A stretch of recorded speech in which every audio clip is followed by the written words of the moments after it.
Nipagawas na og guidelines ang Commission on Elections kon COMELEC kalabot sa TV ads sa mga politiko karon nga hapit na magsugod ang campaign period alang sa umaabot nga eleksyon sa buwan sa Mayo. Matod sa COMELEC nga ang mga kandidato alang sa national positions gitugutan lamang nga makapadagan og TV ads hangtod 120 minutes sa kada estasyon.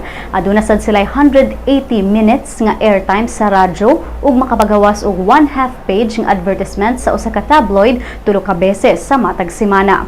Ang space limit alang sa broadsheet kay 1/4 page tulusad ka beses sa matag semana.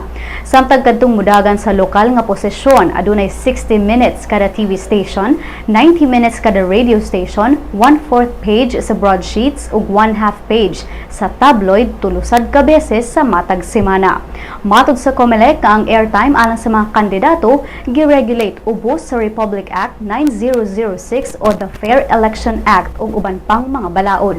Ang official campaign period alang sa kadtong mudagan pagka-presidente, vice-presidente, senador ug congressman magsugod sa Pebrero 9 hangtod Mayo 7. Samtang ang sa lokal nga mga kandidato magsugod sa Marso 25 hangtod na sa Mayo 7.